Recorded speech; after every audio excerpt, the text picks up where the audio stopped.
नमस्कार, मी Manisha. Bright foods and creation या यूट्यूब चॅनलवर आपले खूप खूप मनापासून स्वागत आहे. बहीण भावाच्या बंधनाचा सण म्हणजेच रक्षाबंधन जवळ आलेले आहे. त्यासाठी पाहणार आहोत घरच्या साहित्यात अगदी बाजारात मिळतो तसा खजा कसा बनवायचा. पण त्याआधी तुम्ही जर माझ्या चॅनलवर नवीन असाल तर प्लीज चॅनलला सबस्क्राईब करा आणि व्हिडिओला लाईक करा. तुमचे मित्रमैत्रिणी व नातेवाईक यांनाही शेअर करा. व्हिडिओ आवडला असेल तर नक्की कमेंट करून सांगायला विसरू नका. चला तर मग आपण रेसिपीला सुरुवात करूया. सुरुवातीला मी येथे 2 कप मैदा घेते. यामध्ये घालूयात थोडेसे मीठ आणि आता यामध्ये घालूयात अर्धा कप तूप. मी ज्या कपाने मैदा घेतला आहे त्याच कपाने अर्धा कप तूप घालते. येथे तुम्ही तेलाचाही वापर करू शकता. हे तूप हातानेच आपण ह्या मैद्याला छान असे चोळून घेणार आहोत. हे सर्व तूप छान असे मैद्याला लावून घ्यायचे की जेणेकरून याचा गोळा तयार होईल. पहा, गोळा तयार होतोय, तुम्ही पाहू शकता. यात आता थोडे थोडे पाणी ॲड करून हे पीठ आपण मळून घेणार आहोत. पहा, आपले व्यवस्थित पीठ मळून झालेले आहे. 10 मिनटं आपण हे झाकण ठेवून भिजत ठेवूयात. आता आपण पीठ भिजेपर्यंत पाक तयार करून घेऊयात. पाक तयार करण्यासाठी 1 कप साखर घेऊयात.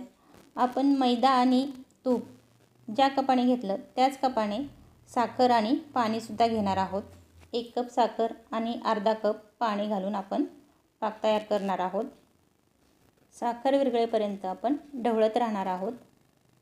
आपल्याला एकतारी पाक बनवायचा आहे. पहा, आपला पाक तयार झालेला आहे. आता आपण गॅस बंद करूयात. पहा, आपली एकतारी पाक तयार आहे. यामध्ये 1 चमचा वेलची पूड घालूया.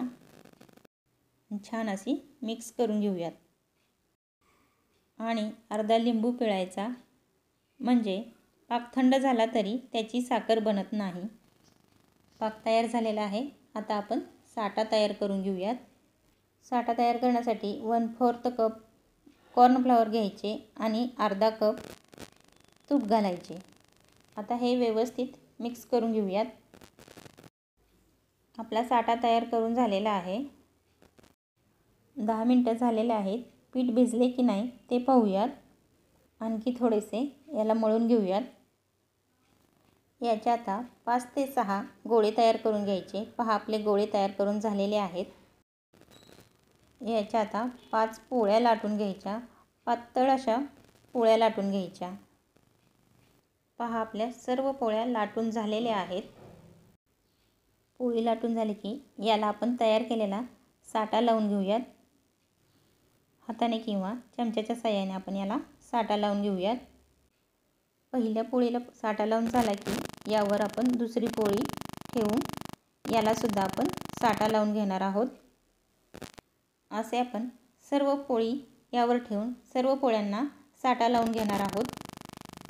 आता या शेवटच्या पोळीलासुद्धा आपण वरून साठा लावून घेणार आहोत.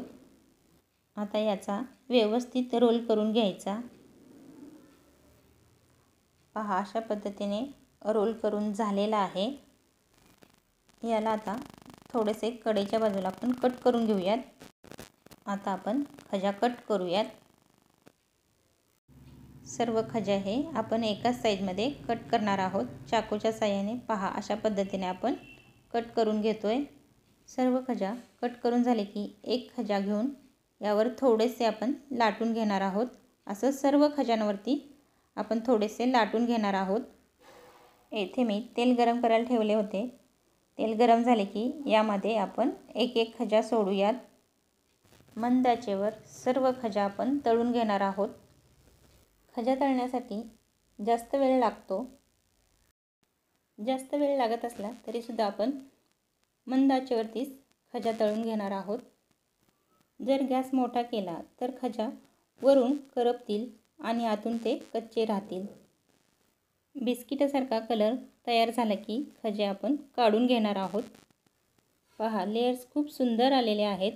आता आपण हे पाकामध्ये घालूयात. पाक थंड झालेला असेल तर तो थोडासा कोमट करून घ्यावा.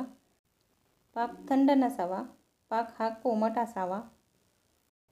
सर्व खजे हे आपण पाकात बुडवून घेऊयात. 2 मिनिटानंतर म्हणजे पाकातून काढल्यानंतर पहा खजे किती मस्त असे रसरशीत दिसत आहेत. याला थोडेसे आपण डेकोरेट करूयात. मस्त असे रसरशीत खुसखुशीत आपले खजा तयार आहेत. नक्की या रक्षाबंधनला घरी करून पहा. खूप सोपी रेसिपी आहे. सहज आपण घरच्या साहित्यात करू शकतो. तुमच्या मित्रमैत्रिणी व नातेवाईक यांनाही शेअर करा. व्हिडिओ आवडला असेल तर व्हिडिओला लाईक करा आणि चॅनलला सबस्क्राईब करा.